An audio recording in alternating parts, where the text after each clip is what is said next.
Ayan, speaking of wisdom, so anong wisdom ang nag-share niya sa'yo na hindi mo makakalimutan?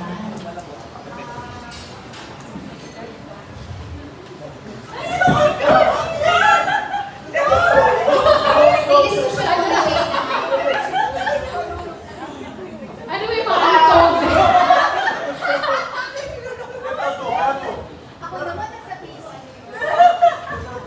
Alam mo si Jody Gandere, ugali niya na, chismisan mo yan, nakakalimutan niya na matapos ni Kwento. Tingnan mo, ito kawain. Pa-share naman daw. Ayun, may mga nag-shoutout. Pa-share naman daw. Is it worth yung sharing or hindi naman? Tumakalap ko sila lahat pag naraw. Nainggit kami sa happiness view. Mamaya daw siguro. So ano lang yung wisdom na... Sa ano, just to enjoy life. Diba? Kasi Tita also loves to travel. Kaya ako, I love to travel as well. So, enjoy life. And enjoy every single moment. Kasi, pag lumampas na yun, wala na, hindi mo na maibabalik. So, enjoy ka now. Enjoy the present moment. Subukan mo naman, Carlos, you want it. Ayan. Makakala. Sige, Miss Johnny, sure good na. Na, may isa pa akong question. What I told her, once upon a time, remember, the last shoot, the last take you did is your best, you know, that's your best reflection of your work. The last take you did is always your best reflection of your work. Kung you're so tired of it, Miss Johnny, she will forever be your best Miss Universe. Yes.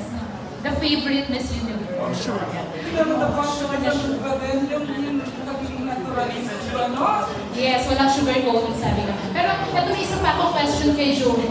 Kasi, Jody, hindi naman ito yung first na horror story mo kasi may Clarita ka nga na sobrang ano din, di ba? Sobrang nakakatakot din. Pero pag gumagawa kasi ng horror, may mga ilan na naaapektuhan at nadadala mentally sa bahay, sa personal life. Ikaw ba, nakakatulong ba yung masayang love life mo ngayon para hindi ka maapektuhan sa bigat ng horror na ginawa mo? Do you connect your personal life to anything that you do, Mari? Like a genre like this? My process as an actor is different.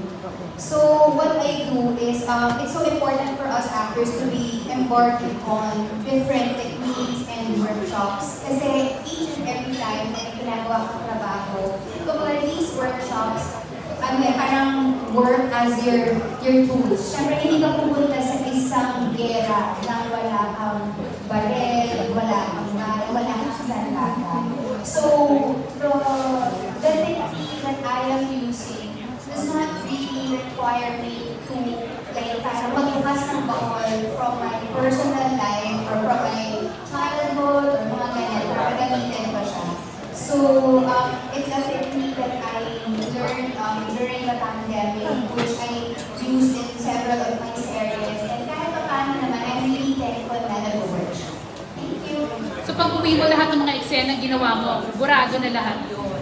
Wala ka bang gano'n na parang nadadala mo daw yung scene from a scene? Before kasi, pag bata ka, di ba? Yung training sa'yo is lagi kang yung imo-motivate ka eh.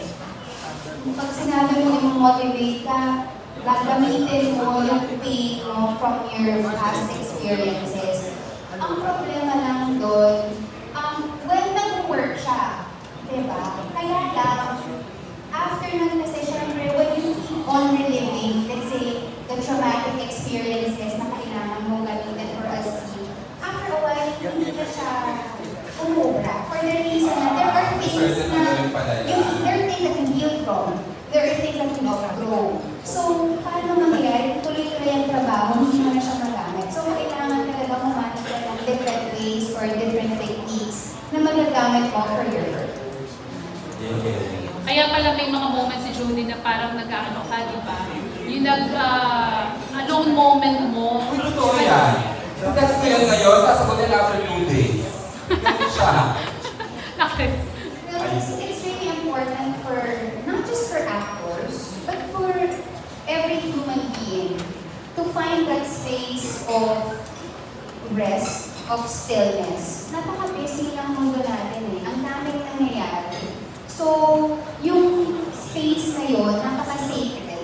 Para, hindi na para sa akin, pero para sa isang human being. Kasi nandoon yung pahinga mo, yun din yung mga moments na nakakapag-reflect ka. And most importantly, introspect.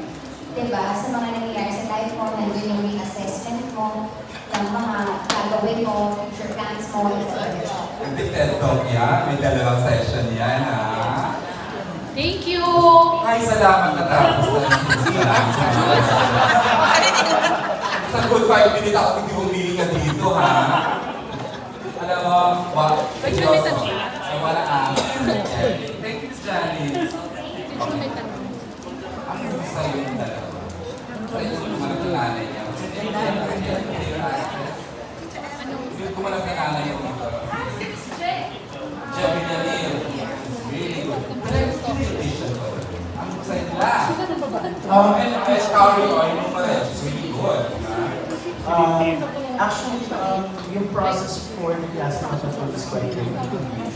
Hindi ka may casting call. Hindi kami nagpa-casting call kasi dito, medyo specific nila yung requirements. So parang ano namin nila Mr. Solomon, when we were having a meeting, we have a lot of things na tapos iniisa-isa talaga namin, okay, what about kung ganito na yung, for example, is artista, ilagay natin mo yung requirement. Ano yung magiging mababago, ano yung activity ng iba.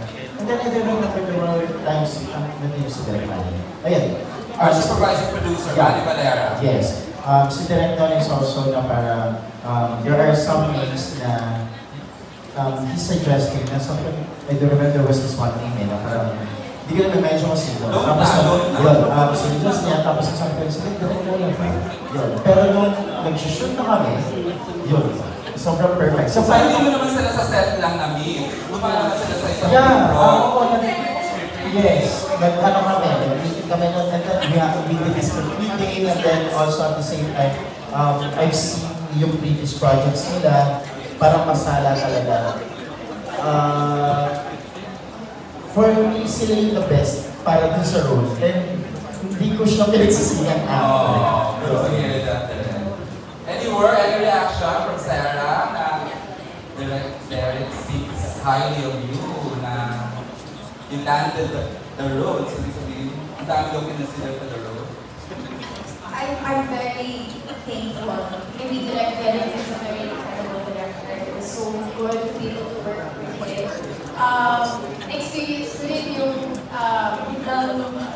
may double pero ikaw lang pala. And for that, yes, and I'm so grateful for that. Kasi clear yun nangyari. I won't be that here. Pinagsan niyo ni Jody. Hindi baby siya. Jody si Maria. Perfecto ka. Thank you po. Ayun, so I'm so grateful. Thank you, Mr. Stanley.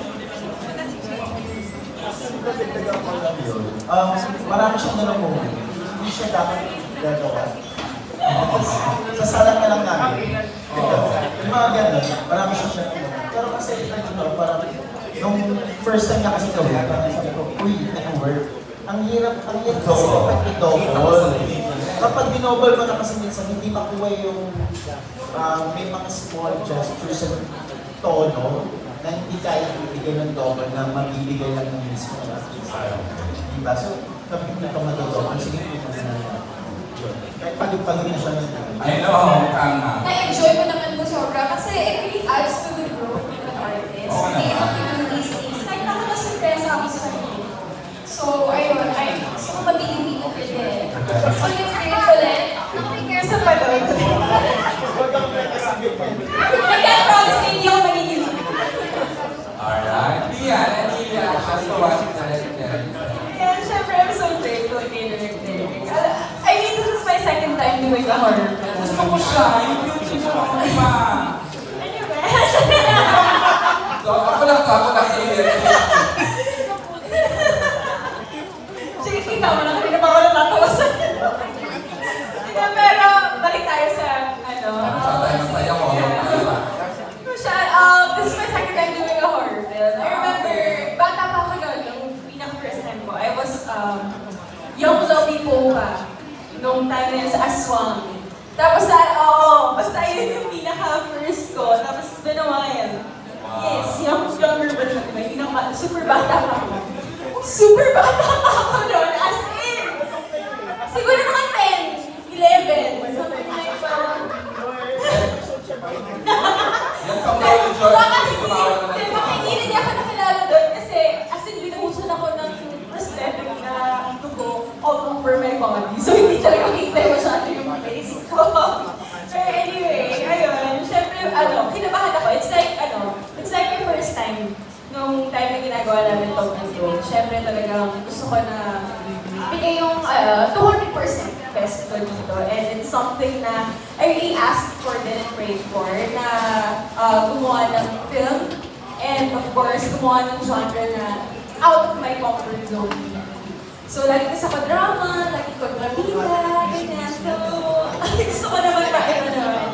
So, ayun nga, nabigyan ako opportunity to a horror film and super tanong ako talagang pinag-aralan ko yung script and I was asking the director kung ano yung mga pwede pang gawin. Kasi challenge talaga sa horror. Yes, very challenging talaga ang horror. Talagang pinatest ko rin mentally, emotionally, talaga when Thinking you're from doing Jordy, horror. inabalik ka niya yung genre. Yes, talagang parang binibigay mo rin talaga yung kaluluwa mo and pag gumagawa ka ng horror film. So I'm so grateful dahil nandiyan yung mga actors Thank mo, you, and Director. si Jody, and sa director for guiding me all throughout this. Before I give the microphone, Mars, can you be there? Kasi I've been hearing a lot from Susel from a few days. Moments na nakasama ko, this is God's one of the biggest horror movies na nagawa nila. And how do you feel na the biggest horror collaboration ito ng Miguel? Siyempre, alam naman natin ang guys tayo sa mga franchise, sa mga Chicago and Rock, diba? Pero ito, binabalik na naman ng Miguel with a really good hand, which is the horror genre. Kasi ito rin ang pinasaan. So, Of course, I feel so blessed and grateful na entrust ng Miguel yung project sa akin.